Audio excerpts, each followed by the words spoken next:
আজ আমার স্বামীর বিয়ে অন্য একটা মেয়ের সাথে। আমাদের বিয়ে হয়েছে 7 বছর হয়েছে, এখনও আমাদের কোনো বাচ্চা হয়নি। তাই আমার স্বামী দ্বিতীয় বিয়ে করছে অন্য একটা মেয়ের সঙ্গে।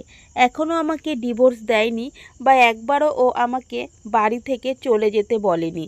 কিন্তু আমি আমার নিজের ইচ্ছাতেই আমার বাপের বাড়িতে চলে আসি, কারণ আমি কিছুতেই সহ্য করতে পারতাম না আমার স্বামী আমার সামনে অন্য কারোর হচ্ছে।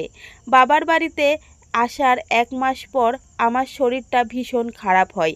আমি ডাক্তারের কাছে যাই, সেখানে চেক আপ করার পর আমি জানতে পারি আমি প্রেগনেন্ট। খবরটা শোনার পর মনে মনে একটা কথাই ভাবছিলাম, হে ভগবান, তুমি আমাকে সন্তান দিলে, তবে 1টা মাস আগে কেন দিলে না?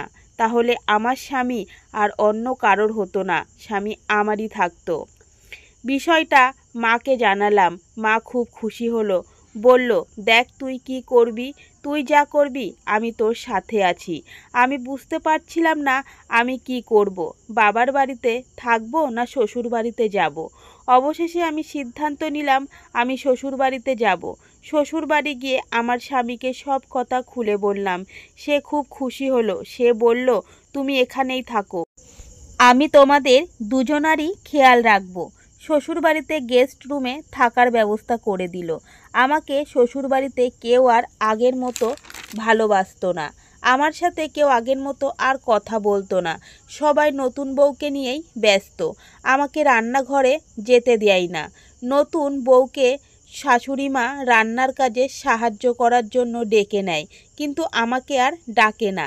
আর আমিও সারাদিন ঘরের মধ্যেই থাকি, কারণ বাইরে বেরোলেই তো আমার স্বামীকে অন্য একজনের সাথে দেখতে হবে।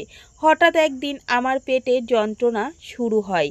আমার স্বামী তখন বাড়িতে ছিল না, নতুন বউকে নিয়ে ঘুরতে গিয়েছিল। আমার শাশুড়ি বলে দিল আমার সাথে সে যেতে পারবে না, কারণ শাশুড়ির অনেক বয়স হয়েছে। অনেক কষ্টে পাশের বাড়ির কাকিমাকে ডেকে তার সঙ্গে হাসপাতালে গেলাম। সেই দিন হাসপাতালেই জন্ম নেয় আমার যমজ 2 ছেলে সন্তান। হাসপাতালের সমস্ত খরচ আমার বাবার বাড়ির থেকেই করেছিল। হাসপাতালের 5 দিন ছিলাম, সেখানে আমার শ্বশুরবাড়ির কেউ আমাকে দেখতে আসেনি। 5 দিন পর যখন আমার বাবার বাড়িতে যাই, সেখানে আমার শ্বশুরবাড়ির লোক সেখানেও কেউ দেখতে আসেনি। এমনকি আমার স্বামীও আমার সন্তানদেরকে দেখতে আসেনি। শুধু ফোন করে আমার স্বামী বলেছিল আমি যেতে পারবো না, আমি যেন তার বাচ্চাদেরকে নিয়ে শ্বশুরবাড়িতে চলে যাই। সে আমাকে নিতে আসতে পারবে না এ কথা বলে দিল। তার কথা মতো আমি আমার বাচ্চাদেরকে নিয়ে আমার শ্বশুরবাড়িতেই চলে গেলাম। আমি যাবার পর আমার স্বামী বাচ্চাদের দেখে বলে, তার নতুন বউকে ডেকে তার কোলে দিয়ে বলে, এই নাও তোমার ছেলে, আজ থেকে এরাই তোমার ছেলে। কথাটা শুনে আমার খুব খারাপ লেগেছিল, তাই আমি জোর করে বাচ্চাদেরকে কেড়ে নিই। নেওয়ার সময় আমার একটা বাচ্চা কোল থেকে মাটিতে পড়ে যায়, পড়ে গিয়ে অনেক কান্না করছিল। তখন আমার স্বামী আমাকে একটা চড় মারে। আমার অনেক খারাপ লেগেছিল। আমি কান্না করতে করতে রুমে চলে আসি। তার 2 দিন পর আমার স্বামীকে ডেকে বললাম বাচ্চাদেরকে টিকা দিতে নিয়ে যেতে হবে। আমার স্বামী বলল, আচ্ছা ঠিক আছে।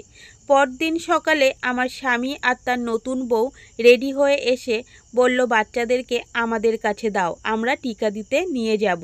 কিন্তু আমি আমার বাচ্চাদেরকে ওদের কাছে একা ছাড়তে কোনো ভরসা পেলাম না। তাই বললাম, তোমাদের কাছে আমি বাচ্চা ছাড়বো না, আমিও তোমাদের সাথে যাব। আমার স্বামী আমার মুখের উপর বলে দিল, তোমার সাথে কোথাও যেতে আমার লজ্জা করে। আমার স্বামী পকেট থেকে কিছু টাকা বের করে আমার হাতে দিল, বলল, নাও তোমার বাচ্চাদের তুমি টিকা দিয়ে নিয়ে এসো। তারপরে আমি 2টো বাচ্চা নিয়ে একা একা টিকা দিতে গেলাম। সেই দিন খুব কষ্ট হয়েছিল। আমার যে দেখেছে সেই বলেছে, 2টো বাচ্চা নিয়ে একা একা এসেছো।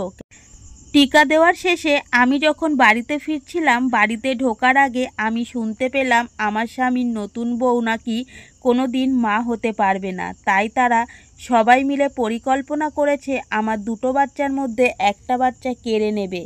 আমার একটা বাচ্চাকে তারা নিজেদের মতন করে মানুষ করবে। এই কথা শুনে আমি খুব ভয় পেয়ে গিয়েছিলাম। কারণ আমি আমার দুটো বাচ্চাকেই খুব ভালোবাসি। দুটো বাচ্চার মধ্যে কাউকে ছেড়ে আমি থাকতে পারবো না। এই কথা শুনে আমি তখনই মনে মনে সিদ্ধান্ত নিই আমার বাচ্চাদেরকে নিয়ে আমি দূরে কোথাও পালিয়ে যাব। তারপর সেই দিন রাত ৩টের সময় আমি বাড়ি থেকে বাচ্চাদের নিয়ে বের হয়ে যাই। বের হয়ে একা একা কোথায় গিয়ে যে উঠবো সেটা আমার কোনো ঠিক ছিল না, কিন্তু ঠিক একটা কাকিমার বাড়িতে গিয়ে উঠলাম। সেখানে কাকিমা একা একাই থাকতো, তাই কাকিমা আমার বাচ্চাদেরকে সারা দিন দেখে রাখতো। আমি মানুষের বাড়িতে কাজ করতাম সারা দিন, সন্ধ্যাবেলায় ফিরে আসতাম, অনেক কষ্ট হতো, কিন্তু তারপরে মনের মধ্যে অনেক শান্তি লাগতো। কারণ আমার দুটো ছেলে আমার কাছেই আছে। আমার দুই ছেলে এখন অনেক বড় হয়েছে, ওদের স্কুলে ভর্তি করেছি। আমি এখন আর লোকের বাড়িতে কাজ করি না, নিজের একটা ছোট্ট কাপড়ের দোকান খুলেছি। ওদিকে লোকের মুখে শুনেছি আমার স্বামী নাকি দ্বিতীয় বউকে ছেড়ে দিয়ে আবার নাকি তৃতীয় বিয়ে করেছে।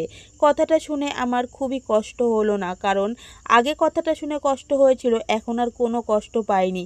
কারণ এমন লোক জানি না আর কতবার বিয়ে করবে। যাই হোক, আমি তাকে সঠিক সময়ে চিনতে পেরে তার কাছ থেকে দূরে সরে গেলাম।